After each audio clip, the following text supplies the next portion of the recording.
عکس خوش اومد به یک ویدیو جدید از چنل من. امروز قرار با هم بریم دوچرخه سواری کنیم و یک چالش داریم. چالش ما چیه برعکس؟ اینه که توی 30 روز میخوایم چند کیلو کم کنیم؟ میخوایم 5 کیلو کم کنیم. من الان وزنم هست من الان وزنم 60 کیلو 50 میگم 60 کیلو اصلا گیج شده مغزم. الان هستش 50 کیلو قرار بشم 45 توی 30 روز قرار کنیم دوچرخه سواری کنیم با اینکه داستان خلاصی داستان همین گفتم که ما همراه باشید بریم دوچرخه سواری میکنیم و قوی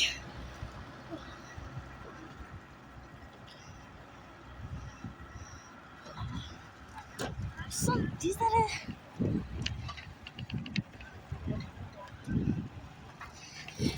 برام عجیبه مثلا که مثلا تو جای مختلف و اینا بخوام صحبت کردن یه ذره برام عجیبه. مثلا بخوام خودم مثلا صدا اینا بکنم واقعا عجیبه برام. آدم یه ذره سخت فعلا مردم کنار نیومدن، یعنی مثلا مردم میبینم سریع ساکت میشن. خلاصی که خواستم بهتون بگم که اینجوریه داستان. میخوایم 5 کیلو کم کنیم توی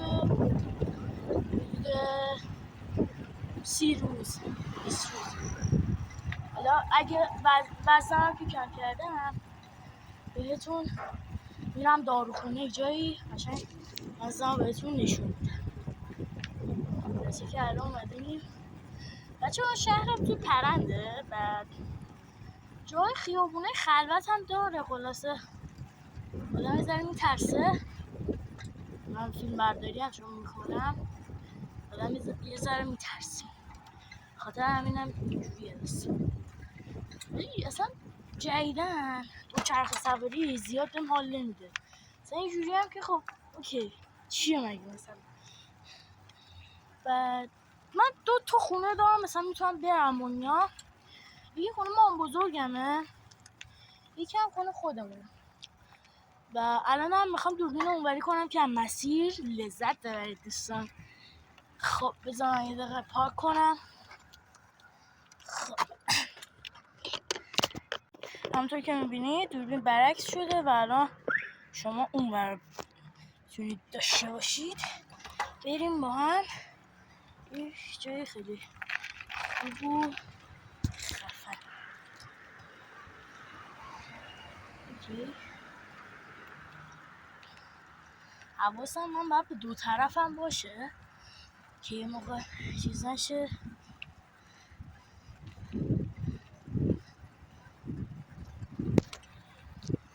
خب من یعنی هم باید الان دوربین رو داشته باشم همه رو باید داشته باشم.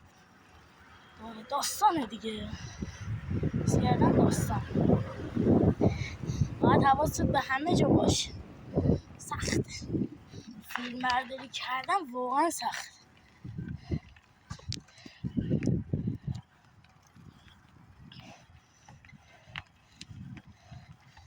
فیلم برداری کردن مخصوصا روی دوچرخه اونا خیلی سخته.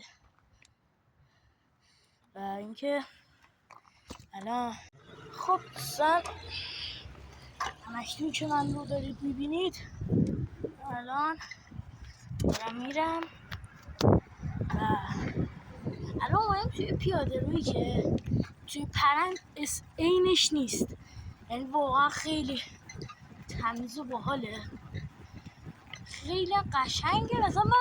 مثلا با رفیقام و اینا میام اینجا صورت رو پر میکنیم، چون سرپایینی صورت رو پر میکنیم اشغال میکنیم و خلاصه که خیلی بهم حال میده. چند تا رفیق دارم میریم محله مثلا بیشتر مثلا جلوی دوستام زیاد مثلا تولید محتوا نمیکنم، دیگه بده دیگه شرایط یه جوریه که مسخره میکنن و همینجور داستانه دیگه.